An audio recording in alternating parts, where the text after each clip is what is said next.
નમસ્કાર મિત્રો, अब तक સ્પેશિયલ બુલેટિનમાં આપ સૌનું હાર્દિક સ્વાગત છે। મિત્રો, વૈશ્વિક મહામારીના કારણે ઘણી ખરી પરીક્ષા મુલતવી રાખવામાં આવી અથવા તો રદ કરવામાં આવી।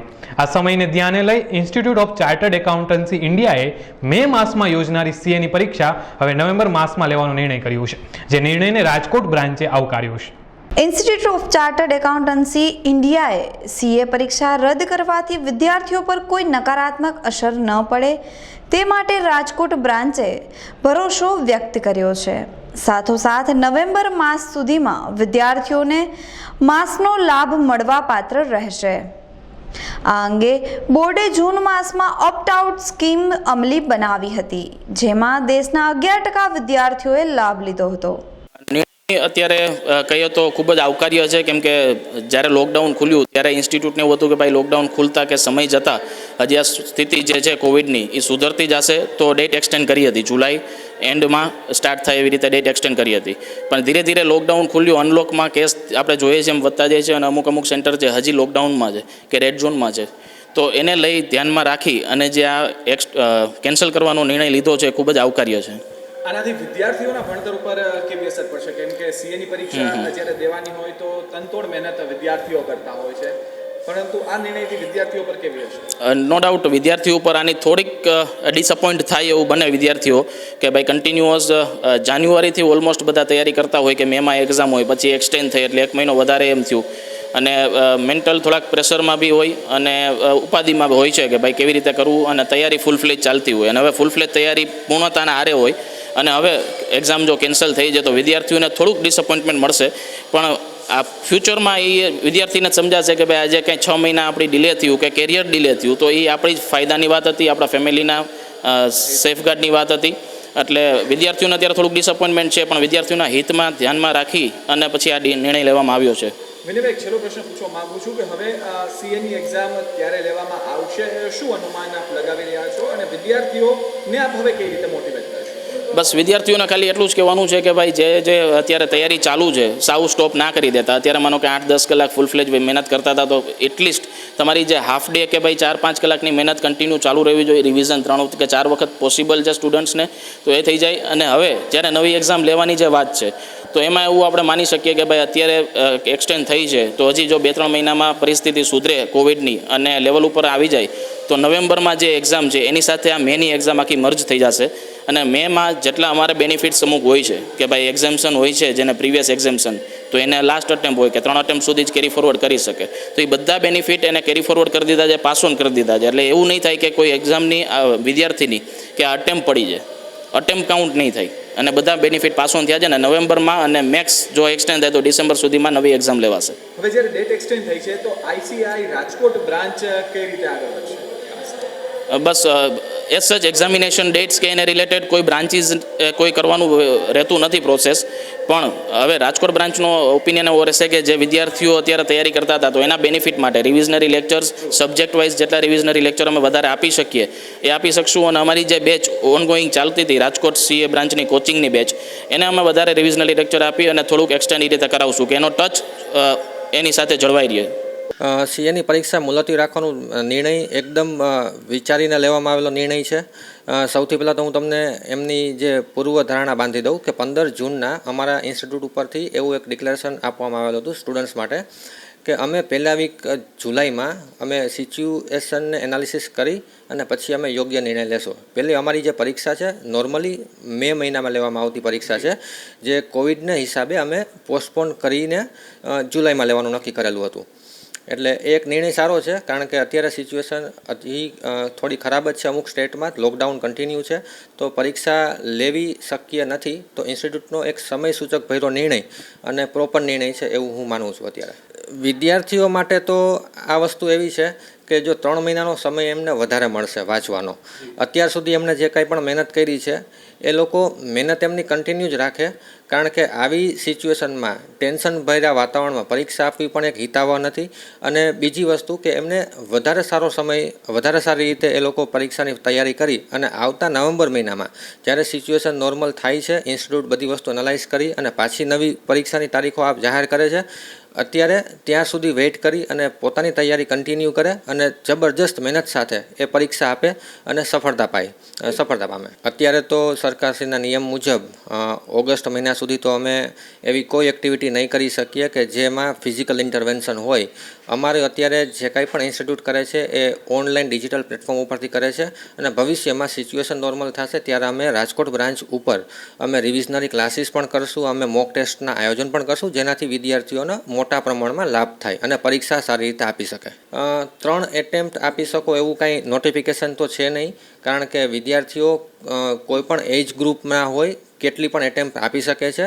નવેમ્બર અને મે અમે વર્ષમાં 2 મહિના નક્કી કરેલા છે કે 6 મહિનાના અંતરે અટેમ્પ્ટ હોય છે, પણ અનફોર્ચ્યુનેટલી આ સિચ્યુએશનના પ્રમાણે મેની અટેમ્પ્ટ અમે પોસ્ટપોન કરીને નવેમ્બર સાથે મર્જ કરી છે. એટલે મેની અટેમ્પ્ટ અત્યારે આપણે કેન્સલ કહી શકીએ અને નવેમ્બરમાં આ એક્ઝામ લેવાશે. એટલે મે મહિનાના વિદ્યાર્થીઓ બધા નવેમ્બરના વિદ્યાર્થીઓની સાથે પરીક્ષા આપશે. તાજેતરમાં ટ્રસ્ટના પ્રમુખ જેતપુર દરબાર મહિપાલ વાળા દ્વારા વડિયા દરબાર ઉદયવાડા રાજકુમાર કોલેજના ફાઉન્ડિંગ હાઉસીસમાં ન હોવાનું જાહેર કરવામાં આવ્યું હતું. આ બાબતને મોડી ઠાકોર જીતેન્દ્રસિંહજી, લાઠી ઠાકોર કીર્તિકુમારસિંહજી અને મોડીના યુવરાજ રણજીતસિંહજીએ અબતક મીડિયા હાઉસની મુલાકાત દરમિયાન ખોટી ગણાવી હતી. છેલ્લા થોડા સમયથી રાજકોટની જગ પ્રસિદ્ધ રાજકુમાર કોલેજ વિવિધ મુદ્દે વિવાદોનું કેન્દ્ર બની છે. ત્યારે મૂડી અને લાઠીના રાજવી પરિવારના સભ્યોએ અબતક મીડિયા હાઉસની મુલાકાતમાં રાજકુમાર કોલેજનો વહીવટ ટ્રસ્ટના બંધારણના નિયમો મુજબ ચાલે તો આ સંસ્થાના સારા દિવસો હવે ખૂબ જ નજીકમાં હોવાનો આશાવાદ વ્યક્ત કર્યો હતો. જો તમામ 27 ફાઉન્ડિંગ હાઉસ બંધારણને સંપૂર્ણ અનુસરે તો રાજકુમાર કોલેજ ફરી ગરિમાપૂર્ણ બની જશે. આ રાજવી પરિવારના સભ્યોએ જણાવ્યું હતું કે તારીખ 1 નવેમ્બર 2000ના રોજ સંસ્થામાં પસાર થયેલ ઠરાવમાં જે સ્ટેટને ફાઉન્ડિંગ હાઉસમાં સમાવાયા છે તેનું પાલન કરીને વર્તમાન ટ્રસ્ટીઓએ તુરંત ટ્રસ્ટની ચૂંટણી યોજાય તે માટે પ્રયત્નો કરવા જોઈએ, જેથી બધા ફાઉન્ડિંગ હાઉસમાં વિશ્વાસનું વાતાવરણ જળવાઈ રહે. રેકોર્ડ ઉપર નામ નથી, આમનું કાંઈ આધાર નથી, પાયા વગરનું નામ છે અને એમનો રેકોર્ડ એમને ઘણા બધા એપ્લિકેશન કર્યા છે અને અમે બધા રિજેક્ટ કરી નાખ્યા છે. હવે મુદ્દો એ છે સાહેબ કે જો આ રેઝોલ્યુશન માન્યતા ના હોય તો આજની તારીખમાં જે 7 ટ્રસ્ટી છે એમાંથી 5ના તો નામ આમાં છે. તો પહેલા તો આપ ફાઉન્ડિંગ હાઉસ હેડ તરીકે ચૂંટાવ, જેનાથી આપ ઇલેક્ટર બનો, પછી એમાંથી ઇલેક્શન થઈ અને 7 ટ્રસ્ટી ચૂંટાય. સો સાહેબ આ જે મુદ્દો છે ને, આ રેઝોલ્યુશન છે ને સાહેબ, આ સૌથી અગત્યનું છે. આની વેલિડિટી છે, આ 4 જણાએ સહી કરેલી છે, આ ટ્રસ્ટી રેઝોલ્યુશન છે, તારીખ છે અને 10 નામ.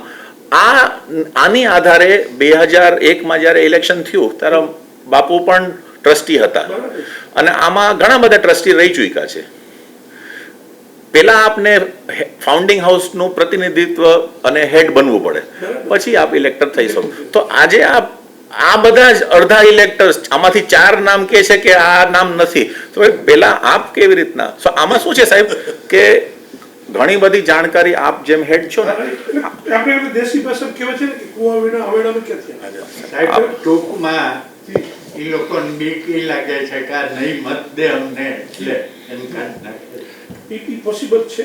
હા, પોસિબલ થાય. એટલે સાહેબ અમે શું કરે કે પોસિબલ નહીં, પોસિબલ લીગલી નથી, પણ તમે કોઈ આમાં શું થયું સાહેબ કે ઇલેક્શન આમની 5 વર્ષની ટર્મ છે બંધારણ પ્રમાણે, એ ફેબ્રુઆરી 18માં પતી ગઈ અને આ અમે નથી કહેતા, ચેરિટી કમિશનરના આદેશ બોલે છે, જજમેન્ટ બોલે છે.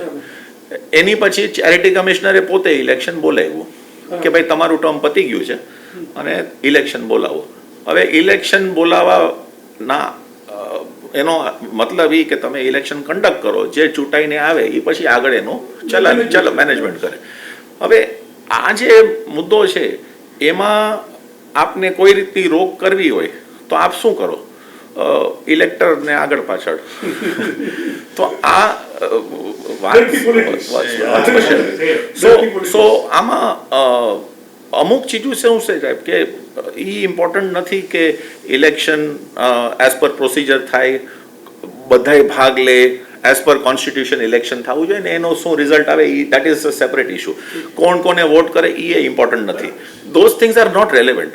રેલેવન્ટ એ છે કે આરકેસીનો ટ્રસ્ટી રેઝોલ્યુશનનો ઓન રેકોર્ડ ડોક્યુમેન્ટ આજે તમે પબ્લિકલી એને ચેલેન્જ કરો છો અને એના આધારે તમે તમારું પોતાનું અસ્તિત્વ એ ચેલેન્જ કરો છો, તો એ કેટલી ડેન્જરસ ચીજ છે.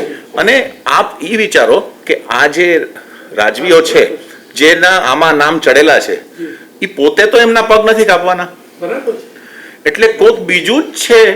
છે મોનિટર કરે છે.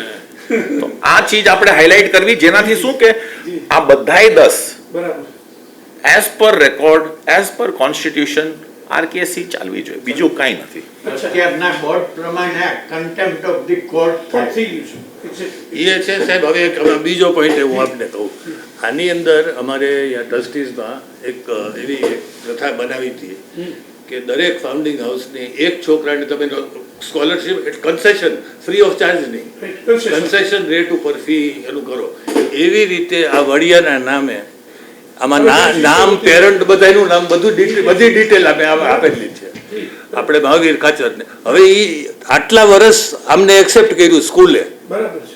અને આજ બોર્ડ ઓફ ટ્રસ્ટીઝ એને એક્સેપ્ટ કર્યો અને હવે એ કહે છે કે બધી વસ્તુ challenge કરી. આ બધી ડિટેલ આ બધા વાંચી જવો એટલે 2000 માં ટ્રસ્ટી યાદ બી છે કે નહીં. એનું કયો કે 20 વર્ષ માણસ ફેમિલી રેકોર્ડ ઉપર છે. 2020 માં આપણે ચેલેન્જ કરી છે. હવે ખરેખર આપના પ્રમાણે અને હવે કે જેને સ્કોલરશિપ આપી સોલ્યુશન માન્ય આપના નથી. પ્રમાણે શું? આપના પ્રમાણે આનું આવતો દિવસ કારણ કે I'll tell you- બધાને ચિંતા એ નહીં, આઈ ટેલ યુ સાહેબ, આમાં એમિકેબલ બહુ સિમ્પલ છે. એમિકેબલ મેં આપને જે 3 મુદ્દા કીધા ને એ જ એમિકેબલ છે. પહેલું, કોન્સ્ટિટ્યુશન ફોલો કરવું. બીજું, આરકેસી જે જ્યુડિશિયલ ઓર્ડર્સ જ્યાં ઓથોરિટીથી આવ્યા હોય એનું તમારે પાલન કરવું જોઈએ. અને એઝ પર કોન્સ્ટિટ્યુશન તમે ચાલો તો તમારે ઇલેક્શન, આજે ઇલેક્શન પણ ચેરિટી કમિશનર કન્ડક્ટ કરે છે, તો એનું એઝ પર પ્રોસિજર તમારે કરવું જોઈએ. અને મોસ્ટ ઇમ્પોર્ટન્ટ, જેટલા આરકેસીના ફાઉન્ડિંગ ફેમિલીઝ છે એના બધાય as per constitution record update કરવા જોઈએ. આ જે મુદ્દો છે ને સાહેબ, આ ડોક્યુમેન્ટ હાઇલાઇટ કરવું સૌથી અગત્યની વાત છે. હું હવે સમજી ગયા ને? હવે અમે આવતા દિવસને પૂછવા માંગીએ જી આમાં કંઈ ખોટું છે તે બધા ડોક્યુમેન્ટરી એવિડન્સ. ટૂંકમાં વડિયા દરબાર સાહેબને માન્ય રાખ્યા અને આ લોકો હવે માન્ય નથી. ચેલેન્જ કરી રહ્યા હા બસ હવે ઈ દરબાર સાહેબે સ્કોલરશિપ આપેલી જે છોકરાને એ પૈણી મોટો થઈ ગયો અને હવે કે છે કે ઈ દરબાર અમને માન્ય નથી. ક્યાં બને? છે બને ખાસ કરીને આજ તમે આપણે જે ફિલિંગ્સ જોડાયેલી જી. સંસ્થા સાથેની ફિલિંગ્સ જોડાયેલી જી, જી. આજે ફોર ફાધર આપણા આ બધું ઊભું Yeah. કરી ગયા છે રાઈટ, અને આજે આપણે એને ફળ ખાઈ રહ્યા છીએ. આને વધારે સારી રીતે ફ્રૂટફુલ થઈ શકે એવા આવતા દિવસોના સોલ્યુશન સાહેબ, કેવી થાય? આરકેસીના જે આરકેસીનું નામ અને આરકેસીનું ફાઉન્ડેશન છે ને એ જ એની તાકાત છે. જી અને એના ફાઉન્ડેશનમાં જ એનું કોર વેલ્યુઝ અને કલ્ચર છે. તો તમે કોન્સ્ટિટ્યુશન ફોલો કરો, જે આપણા બાપ દાદાઓ લખીને ગયા છે, કોન્સ્ટિટ્યુશન ફોલો કરો અને ટાઈમથી જે લો ઓફ ધ લેન્ડ હોય એ તમે ફોલો કરો, એને રિસ્પેક્ટ કરો. આરકેસીની અંદર એટલી ઇન્હેરન્ટ તાકાત છે કે એ ઉભરીને આવશે જ. અને આરકેસીએ કાઠિયાવાડ, ગુજરાત અને ઇન્ડિયાના પબ્લિક ગુડ માટે કામ કર્યું છે, એ કરતું રહેશે. પણ કઈ અમુક ચીજો તમારે ફોલો એઝ પર કોન્સ્ટિટ્યુશન કરવી જ જોઈએ. અને તમે એમાં અમુક ચીજો છે સાહેબ, કોઈ દિવસ આરકેસીમાં નથી થઈ. આરકેસીમાં આટલું લિટિગેશન કોઈ દિવસ પહેલા નથી થયું, કોઈ દિવસ નથી થયું. 150 વર્ષમાં ક્યારે એવું ક્યારે તો આજની તારીખમાં શું કામ આ થાય છે? બીજી વાત એ છે કે આરકેસીમાં કોઈ દિવસ ફાઉન્ડિંગ હાઉસ રેકોર્ડનું અપડેશન એક બહુ રૂટીન પ્રક્રિયા હતી. શું કામ કે જો તમે બંધારણમાં જે 3 એલિજિબિલિટી ક્રાઇટેરિયા મીટ કરો તો તમારું નામ ચડે, જો તમે મીટ ન કરો તો તમારું નામ ના ચડે. આ તો કોન્સ્ટિટ્યુશન પહેલા લખેલું છે. આજની તારીખમાં કોઈ એનું નથી કોઈ ઇન્ટરપ્રિટેશન. હવે આજે આપ કઈ કે ભાઈ છે, ભાઈનું નામ આપણે ચડાવવાનું છે, એમનું એલિજિબિલિટી ક્રાઇટેરિયા મીટ ના થાય તો એમનું ના થાય નેમ અપડેટ. અને જો મીટ ક્રાઇટેરિયા આનો હું આપને દાખલો દઉં. જ્યારે કોન્ટ્રીબ્યુશન દરેક સ્ટેટનું થયું હતું ત્યારે એક દાખલો આપણે જુનાગઢ નવાબ સાહેબે જેમ બધા જ રાજાઓએ દીધા એમ જુનાગઢે દીધા, પણ પોતે જ્યારે પાકિસ્તાન વહી ગયા તો પછી આજે આપણા કોન્સ્ટિટ્યુશન પ્રમાણે પોતાનું નામ ફાઉન્ડિંગ હાઉસમાંથી નીકળી ગયું. એટલે એવી રીતે કંઈક લો મૂળ તો લો ઓફ ધ લેન્ડ આવી જાય છે. એટલે લો ઓફ ધ લેન્ડ પ્રમાણે ચાલો બંધારણ અને લો ઓફ ધ લેન્ડ. બાકી આપણે પેઢીની જ વાત કરતા હોય, આ તો ફાઉન્ડિંગ હાઉસનું, પણ વાત તો એ પેઢીની જ થઈ ગઈ ને કે ભાઈ કોણ છે. ફોર એક્ઝામ્પલ એમને કીધું કે અમે ઇલેક્શન બોલાવવા તૈયાર છીએ પ્રેસ કોન્ફરન્સમાં.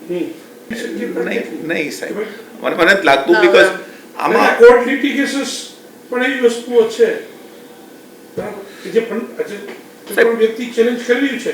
આ તો ફાઉન્ડેશને ચેલેન્જ કર્યું છે, ફંડામેન્ટલે ચેલેન્જ થયું છે. તમારા બહાર એટલે આવું કર્યું છે કે તમારા ફંડામેન્ટલ્સ જે છે બરાબર એના ચેલેન્જ થઈ ગયું છે કે તમે કીધું 10 વ્યક્તિ છે આ પેપર ઉપર છે, એમાં કોઈ બોલવાનું કોઈ વિચારવાનું છે નથી. આજે એને તમે ચેલેન્જ કરી રહ્યા છો. ચેલેન્જ એનું કારણ એ છે કે એ કઈ રીતે લંબાવી શકે. ચેલેન્જ એ કારણથી નથી કરતા કે કઈ રીતે એ સાચા પ્રૂવ થશે. સાચા એ વાત નથી. આમાં આપ વાત સમજો. there are two separate objectives. Objective એ નથી કે એ કહે છે કે હું સાચો છું. ઓબ્જેક્ટિવ એ છે કે કઈ રીતે એને હું વધારે ચાલે બધું મારો પક્ષ વધારે મજબૂત કરું, મારી વાતને વધારે હું વધારે મોટો અવાજ કરું. સો મેઇન તમે એઝ એ સિનિયર બરાબર છે, કારણ કે આજે 150 વર્ષનો આવડો મોટો ઇતિહાસ આપણે સૌ ધરાવીએ છીએ અને આપણું સૌ આટલા વર્ષોથી બહુ 4 વર્ષ 2-3 વર્ષના જે ઇસ્યુઝ બધા આવ્યા, બાકીનો સમય આપણે જોઈએ 147 વર્ષનો, બહુ સરસ રીતે આ સંસ્થા બહુ કહેવાય ને કે ફ્લોલી ચાલી જાય. સાહેબ એ દિવસ બહુ જલ્દી આવી જશે. આરકેસી ના સારા દિવસ બહુ નજીક છે. ના એ તો સાહેબ 150 વર્ષના ઇતિહાસમાં બોલો ગ્રાફ આમ તો ન જ રહે ને, થોડુંક આમ તો થોડું ઊંચ નીચ થાય. પણ હું માનું છું કે હવે જો આનો જલ્દી સોલ્યુશન નીકળી જાય ને બધી રીતે, કેમ કે અત્યારે હવે આપ અમારી જુઓ ને, અમારે હવે 6 ને 7 પેઢી રહી તો અમારું ઇમોશનલ અટેચમેન્ટ કેટલું છે. અમે કેટલાની આ એડમિશન કરાવ્યું હોય, છોકરાઓને જે સ્ટુડન્ટ હોય એને બિચારાના શું હાલ કે પરીક્ષા છે કે નહીં, ઓલો બધું ઠીક છે. છોકરા પાસે પૈસા લઈ લીધા છે દેતા નથી. ઓલું સ્પેન જવાના ટૂરના એક જણા પાસે 2 લાખ 2 લાખ 10,000 લીધા. ધક્કા કઈ પેરેન્ટ્સ નથી દેતા. એટલે અત્યારે આ સંસ્થા તમે જે ગરીબમાંથી જોયેલી એમાં આવી બધી વાતો આવે. એવી જ રીતે બ્રેકફાસ્ટ દીધું નથી છતાં બ્રેકફાસ્ટ ના ચાર્જ જમાનામાં માંગ્યા. હવે આમાં સંસ્થાની આબરૂ બગડે. પણ હવે સ્થિતિ એવી થઈ કે આમાં તમે કેટલું સ્ટ્રોંગલી કેટલું ઝડપથી એક મોટી ચેલેન્જ છે ને, અને વધારે સ્પોઇલ ન થાય. કરપ્શન ગરી ગયું છે. હવે કરપ્શન કાઢતા બહુ ટાઈમ લાગે. એ કોર્ટુમ જાય સ્ટે લે, અમે અમારી રીતે તમારી પાસે આવીને રજૂ કરી આ બધા દાખલા. Facts and figures. તો લાંબી લડત ચાલે એવું આપણે લાગી રહ્યું છે કે સાહેબ આમાં એક જ ચીજ છે સાહેબ, ચેરિટી. હવે આપનો ખાલી મારો પ્રશ્ન પૂછવાનો છે કે ચેરિટી આજની તારીખમાં એનું સ્ટેન્ડ કેટલું ક્લિયર કર્યું છે, પ્રોલોગ કરી દીધું છે. ચેરિટી કમિશનરની પોઝિશન અને ચેરિટી કમિશનરનું જજમેન્ટ તો નવેમ્બર 19માં આવી ગયું, ફૂલ એન્ડ ફાઇનલ જજમેન્ટ. ઇમ્પ્લિમેન્ટેશનનો પાવર એ ચેરિટી કમિશનર પાસે છે. ખાલી એમાં થયું શું છે કે એમને એક ઇલેક્શન ઓફિસર નોમિનેટ પણ કરી દીધો અને એમને ઇલેક્શન બોલાવી પણ દીધા અને ઇલેક્શન કન્ડક્ટ કરવાની પ્રોસિજર પણ એમને કમ્યુનિકેટ કરી દીધી. અને એમાં કોઈને કાંઈ ઓબ્જેક્શન્સ હોય કે કાંઈ ક્વેરીઝ હોય તો એનો પણ એમને પ્રોવિઝન આપ્યું છે કે ભાઈ જેનાથી એક સિસ્ટમેટિક તરીકેથી ઇલેક્શન કન્ડક્ટ થાય ઓન ઓલ એસ્પેક્ટ્સ. ઇલેક્શન એમને બોલાવી લીધું છે, એમને ફેબ્રુઆરીમાં બોલાવી દીધું. પછી શું થયું સાહેબ કે એમને એક એપ્લિકેશન હાઈકોર્ટમાં આપી ઈ ઇલેક્શન સ્ટે કરાવવા. સ્ટે કરવા ઈ ઇલેક્શન સ્ટે કરાવવાની જે હાઈકોર્ટમાં હિયરિંગ હતી એ હિયરિંગમાં તે દિવસે જે બે પક્ષના લોયર હતા એ હતા નહીં. કોક સુપ્રીમ કોર્ટમાં હિયરિંગ હતું ને કોકનું કાંઈક હતું એટલે એમને કીધું કે ભાઈ જ્યાં સુધી હું મેટર હિયર કરું નહીં ત્યાં સુધી આને હોલ્ડ કરો, ત્યાં સુધી આ કોરોના આવી ગયું એટલે થોડુંક પ્રોસિજર એ પ્રમાણે પણ એનો એ મતલબ છે કે એમને કોઈ ડાયરેક્શન આપ્યું હોય એ કોર્ટ મેટર હિયર કરીને ડિસાઈડ કરે એટલે એ પ્રોવિઝન એમની માટે હોય કે ભાઈ હું કોઈ હાયર કોર્ટમાં અપીલ કરી શકું છું. એ એમને કોર્ટ કેવી નિર્ણય લઈ શકશે તમારા તો દ્રષ્ટિએ કેટલો ટાઈમ જ્યારે કોર્ટ ખુલે ત્યારે હવે તો આ કોરોનાના વર્ચ્યુઅલ કોર્ટમાં અત્યારે કોવિડ અને લાભ અપાવી દીધો. નહીં આમાં કોર્ટની તો પ્રક્રિયા કોર્ટ જ ડિસાઈડ કરી શકે, એમાં તો આપણે કોઈ ડાયરેક્શન એ તો ડાયરેક્શન ત્યાંથી જ આવશે એનું. પણ ફોર ધ બેસ્ટ કે જલ્દી ડિસાઈડ કરી એ તો કોર્ટનો જો મેટર છે એ તો થાય. એ તો અને અત્યાર સુધી જેટલા કોર્ટ્સના જેટલા જજમેન્ટ્સ આવ્યા છે એ બધાય ખાલી ને ખાલી કોન્સ્ટિટ્યુશનની અકોર્ડિંગ છે અને લો ઓફ ધ લેન્ડની અકોર્ડિંગ છે. એટલે મારે ચલો એ પૂછાય કે આઉટ ઓફ કોર્ટ બેસીને સેટલમેન્ટ થવાના પોસિબિલિટીઝ હવે કઈ છે કે નથી? સાહેબ બધી રીતે બધી પોસિબિલિટીઝ ઓપન છે, subject to constitution Bing followed and subject to law of the land being followed and subject to founding house records being updated as per constitution અને subject to RKC running well. બીજું કાંઈ કોઈનો ઉદ્દેશ નથી.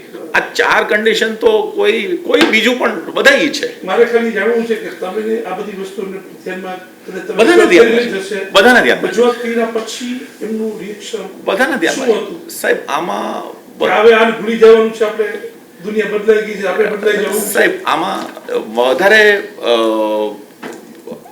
Issue એ નથી કે personality ક્લેશિસ છે, એ નથી.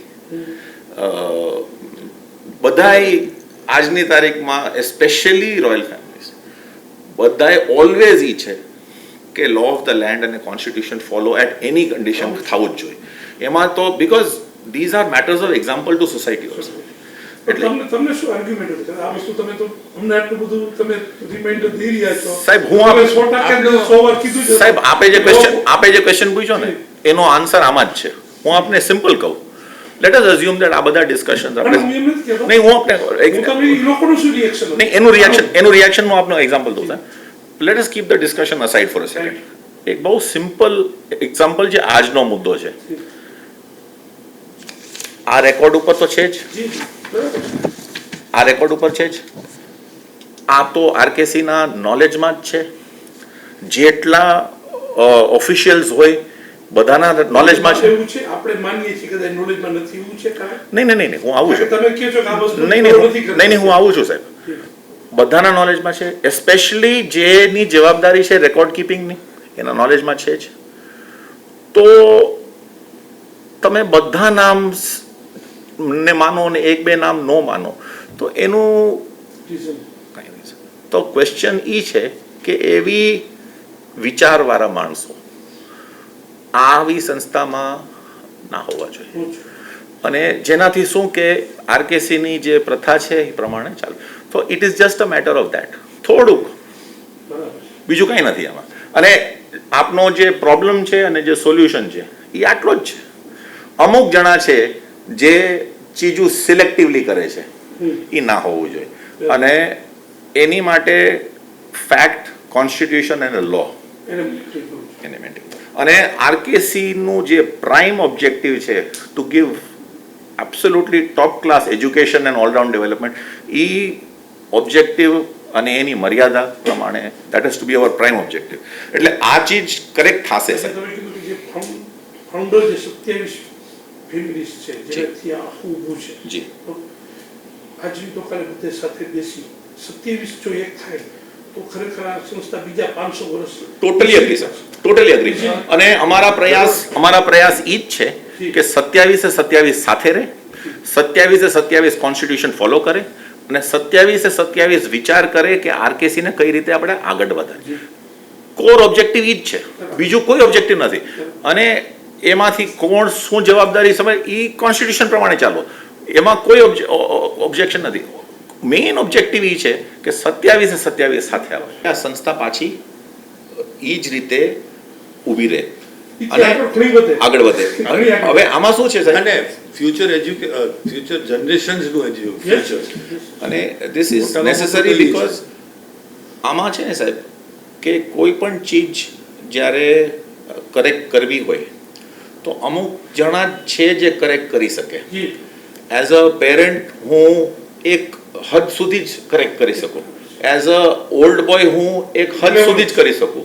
તો આ ચીજ છે ને સાહેબ, આમાં ફાઉન્ડિંગ ફેમિલીઝની એક જવાબદારી છે. તો આમાં એક કે બેની નથી, 27ની છે. તો એ 27 સાથે રહી અને આ સંસ્થાનું વિચારશે તો એમાં કોઈ ક્વેશ્ચન નથી. કે તમને કહું કે ઘણી બધી ઇન્સ્ટિટ્યૂટ પછી બનેલી છે જી. ચાલો સોર્સમાં એજ્યુકેશન ભણવાનું જે કોર વેલ્યુ કહેવાય, બરાબર, જે આરકેસીમાં આટલા વર્ષોથી જે મેન્ટેન થયેલું છે, જી, ઇટ્સ પ્રાઉડ ફોર અસ, બરાબર, કે આ કોર વેલ્યુ જે કહીએ, તમે જે સ્ટાર્ટિંગમાં કીધું આજે છે ને એની મેરેજ છે, કે બાળક જે આવે છે ઇનહેરન્ટ સ્ટ્રેન્થ છે, એ નસીબનું કહેવા જ નથી એમ. એની કોર વેલ્યુ એટલી મોટી છે, ખાલી જરૂરી છે પાછું ફ્રી એક વખત બોન્ડિંગ આવી જાય અને બોન્ડિંગ પાછું આપણે સાહેબ 200% અમે બધાએ કોન્ફિડન્ટ છીએ કે એ પાછું આવશે જ. અને RKC will be back and RKC will be doing very well and RKC will be following all the rules, regulations, constitution, laws soon, and it will be running based on facts and not on આવડી મોટી ખાલી એક properties નથી, એમાં જે બધા જોડાયેલી વસ્તુઓ છે, બરાબર. એજ્યુકેશન આજે તમે કોઈ પણ નવી ઇન્સ્ટિટ્યૂટ કરવા જાઓ ને તો આ જે બધી કોર વેલ્યુ છે એની ફેકલ્ટી, આજે પણ ફેકલ્ટી આ ટાઈપની મળવી મુશ્કેલ છે. બિલકુલ સાચી વાત છે. ફેકલ્ટી નથી મળતી આરકેસીમાં ફેકલ્ટી રહેલી સાહેબ. એની એક કારણ હતું સાહેબ કે RKC was never made for education. RKC was never made for education. RKC was made for education and all round development. આરકેસીની core value was personality development and not education. Education was a core part of personality, but personality and all-round development each main core objective of RKC હતું. તો એ ચીજ RKC deliver કરે, સારી રીતે કરે. બસ એટલે અમે ઈચ્છીએ કે તમારે જે પાછા વધારે ઝડપથી એક્ટિવ થઈ જાય જી, અને સંસ્થાની પાછું જે કોર વેલ્યુ જે છે એ વધારે સ્ટ્રોંગ થઈ બહાર આવે. જી, એ તો બધા માટે સારું જ છે. જી. અને અમે ઈચ્છીએ છીએ કે આપ બધાનો પણ આમાં બહુ અગત્યનો રોલ છે.